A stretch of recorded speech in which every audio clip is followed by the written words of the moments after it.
Hey everyone, what is going on? So it's long overdue, just like the 6S video, but I got the Galaxy Note 3 in the house, and we're just gonna go ahead and take a quick look at it, how it holds up in 2018. Now the Note 3 actually came out in 2013, so it's almost 5 years old now, which is kind of hard to believe. Like, I wanted this phone so badly. And honestly, besides the fact that this specific Note 3 is scratched up, it's in pretty bad condition, it honestly doesn't seem too dated. I mean, it's pretty much all plastic, so it doesn't feel that premium. I mean, just by looking at it and everything, I mean, it doesn't feel that low end either. There's a 5.7 inch 1080p Super AMOLED screen up front, and it's nice and vibrant, but the PPI is kind of small now, so it's not that sharp. It's not a bad panel at all, and at least it's AMOLED. I love AMOLED screens. There's a little bit of burn-in on this, but it's nothing that I'm gonna complain about. The sad thing is that there's a home button up front, but there's no fingerprint sensor. But at this time, a lot of phones didn't have it, so it's not that big of a deal. And switching to the back, it's actually removable, and you can take out the battery and put a memory card slot in there,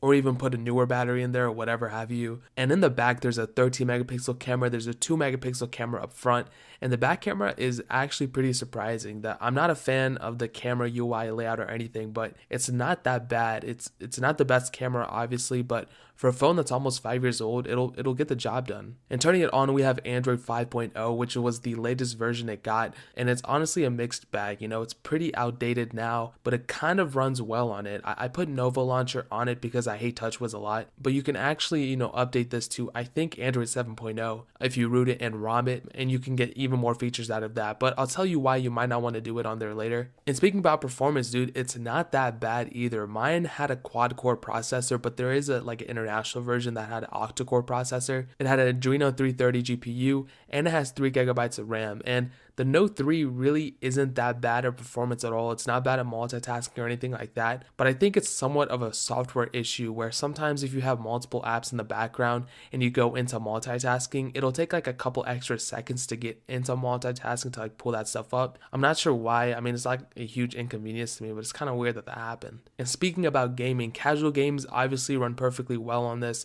I don't really run into any problems or anything like that, but heavier games have some real trouble here. So Real Racing 3, obviously the OG game, I'm playing everything. It doesn't play well on this at all, and I'm not really sure why. The specs would tell me that it can handle, maybe it has something to do with the Adreno 330, but there's so many skipped frames. I'm just surprised about it. I mean, I could personally probably play it, it's not a problem at all, but it's kind of weird that it's so glitchy. It kind of reminds me of the LG G3, which came out even later than this, but it sucks at playing heavier intensive games, which is really weird. And battery life isn't that bad either. It comes with a battery that you can remove, obviously, but you can even get other heavier extended batteries that increase the size of the capacity. Now, some of them do require an extra case because they kind of add thickness, but if I have to, give up some thinness to get some more battery life, I'd be willing to do that. But that's really cool, but you can easily swap out the battery, whatever you want to do. It's super cool. And it also has one of the best features I think Samsung has ever done, and that's the S Pen. I don't even know if that's right grammar what I just did, but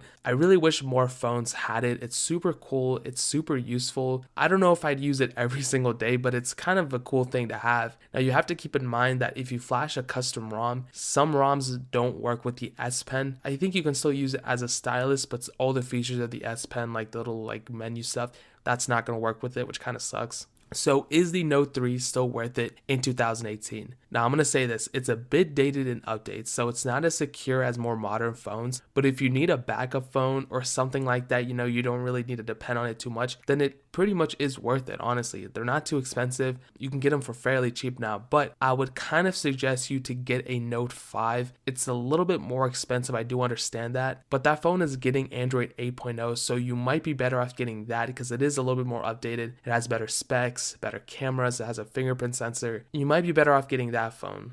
And I just did a video on the Note 5 2 about a month ago and how that holds up in 2018. Search up Simple Alpaca Note 5 2018. The first video will probably be mine, so click that. But yeah, guys, that's pretty much it. If you agree with my opinion or disagree, let me know in the comment section below. If you have questions or answers, let me know in the comment section below as well. And let me know what I should review next. I take your guys' advice. A lot of you guys are telling me to get some specific things, so I'm picking them up and I'm reviewing them. So let me know what you guys want to see next. Hit that subscribe button if you're new. Hit the like button. That motivates me like crazy. Check the links out in the description for more stuff that's relevant to me. But more importantly than everything else, I love every single one of you guys, and hopefully I'll catch you guys in the next video. Peace out till then.